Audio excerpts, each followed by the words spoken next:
দর্শক, এই মুহূর্তে নির্বাচন কমিশনে আছেন আমাদের সহকর্মী সৈকত সাদিক। সরাসরি যুক্ত হচ্ছি তার সাথে। সৈকত, নির্বাচনের ফলাফলের সর্বশেষ কি তথ্য আছে আপনার কাছে জানাবেন?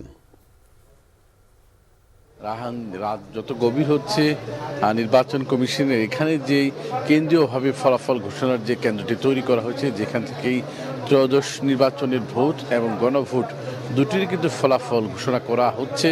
এবং যদিও আপাতত সাময়িক সময়ের জন্য বন্ধ রয়েছে, এখানে আমরা রাত থেকে দেখেছি যে বাংলাদেশের বিভিন্ন জেলায় যে 299টি আসন রয়েছে, সেই আসনের বিভিন্ন আসনের আংশিক যে ফলাফল সেগুলো আসছিল। এবং নির্বাচন কমিশনের পক্ষ থেকে প্রধান নির্বাচন কমিশনারের ব্রিফিংয়ের পর সিনিয়র সচিব জনাব আক্তার আহমেদ, অতিরিক্ত সচিব আলী নেওয়াজ সহ তারা নিয়মিত কিন্তু এই ব্রিফিংটি তারা অব্যাহত রেখেছিলেন এবং তারা জানাচ্ছিলেন যে কোন কোন জায়গা থেকে বিএনপি প্রার্থী বেসরকারিভাবে চূড়ান্তভাবে বিজয় হয়েছেন, জামাতের প্রার্থী তারা বিজয় হয়েছেন এবং কারা এগিয়ে রয়েছেন।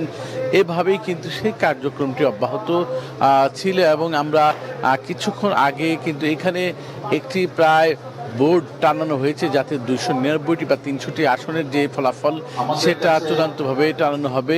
এবং সেইভাবেই কিন্তু আসনের আমরা একটু দেখাই, যদি আমরা চূড়ান্ত ফলাফলের বিষয়টি চূড়ান্ত অতিরিক্ত সচিব জনাব আলী নিয়াজ তিনি কিন্তু ঘোষণা করবেন।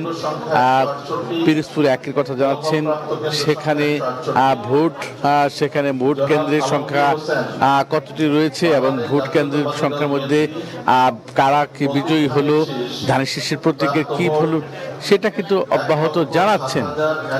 এবং এখানে কিন্তু বিএনপির প্রতিনিধি তারা রয়েছেন, বিএনপির প্রতিনিধি সেখানে রয়েছেন বিএনপির রয়েছেন, সেখানে জামাতের প্রতিনিধি রয়েছেন এবং তারাও কিন্তু দেখছেন যে কে বিজয়ী হচ্ছে। তারা কিন্তু বিএনপির কেন্দ্রীয় নেতারাও রয়েছেন এবং এই যে এখনো শুরু করছেন। এবং কিছুক্ষণ বলছিলাম যে রায়হান, যে সাময়িক সময়ের জন্য এখন এই মুহূর্তে পিরোজপুর 1 ঘোষণা করার পরে কিন্তু পিরোজপুর 2 সেটা কিন্তু ফলাফল বেসরকারিভাবে যে ফলাফল সেটি ঘোষণা করা হচ্ছে। এবং রাত যত গভীর হচ্ছে এখানে কিন্তু যদিও বেসরকারিভাবে বা অনানুষ্ঠানিকভাবে আমাদের গণমাধ্যমগুলো প্রায় অনেক আসনের কিন্তু ফলাফল সেটা পেয়ে গেছে যে বিএনপি কতটি আসনে জয়ী হয়েছে বা তারা কতটি আসনে এগিয়ে আছে এবং জামাতের প্রার্থী বা জামাতের যে 11 দলীয় জোট তারা কোন কোন আসনে বিজয়ী হয়েছে বা অন্যান্য যে আসনে তাদের এগিয়ে আছে, সেই বিষয়গুলো বাংলাদেশের গণমাধ্যমগুলো সকাল রাত থেকে অব্যাহত রেখেছিল খবরটা। কিন্তু যেহেতু এখানে গণভোট এবং ত্রয়োদশ জাতীয় সংসদ নির্বাচনের 2026-এর ফলাফল সংগ্রহ পরিবেশন যে কেন্দ্রটি, সেখান থেকে নির্বাচন কমিশন আনুষ্ঠানিকভাবে যেটা জানাচ্ছেন এই বিষয়গুলো আস্তে আস্তে জানা যাচ্ছে। এর বাইরে একটি বিষয় রায়হান জানিয়ে রাখি যে ঢাকা 13 আসন থেকে জামাত জোটের পক্ষে যে মাওলানা মামুনুল হক তিনি দাঁড়িয়েছিলেন এবং তিনি কিন্তু নির্বাচন কমিশনের রিটার্নিং কর্মকর্তার কাছে অভিযোগ নিয়ে এসেছেন এবং তিনি অভিযোগ করেছেন যে নির্বাচনের ফলাফলের সেখানে কিন্তু তিনি অনেকটা কারচুপির অভিযোগ এনেছেন। তবে রিটার্নিং কর্মকর্তা তাকে ফিরিয়ে দিয়েছেন, তার অভিযোগ না রেখে তাকে এই বিষয় নিয়ে আদালতে যাওয়ার সর্বপূর্ণ কথা বলেছেন।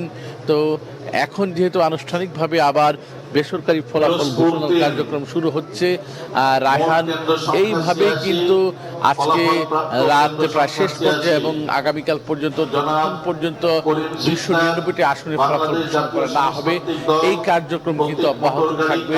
তো সব মিলে রায়হান বলা চলে যে উৎসবমুখর পরিবেশেই কিন্তু নির্বাচন কমিশন তাদের যে ত্রয়োদশ জাতীয় সংসদ নির্বাচনের ফলাফল সংগ্রহ এবং ফলাফল প্রকাশের যে কার্যক্রমটা শুরু করেছে সেটা অব্যাহত রয়েছে। এর বাইরে নির্বাচন কমিশনে প্রত্যেকটি আসনে আলাদা আলাদা ভাবে যে লিখিত আকারে যে বইয়ের বিরুদ্ধে যে বেতন যে টানানো হচ্ছে সেই বিষয়টা কিন্তু কমিশনের পক্ষ থেকে নজরদারি করা হচ্ছে। সেখানে আলাদা 2টি সিটের মধ্যে কিন্তু সেই রেজাল্ট দেওয়া হচ্ছে, একটি ভোটের রেজাল্ট দেওয়া হচ্ছে, একটি গণভোটের রেজাল্ট দেওয়া হচ্ছে।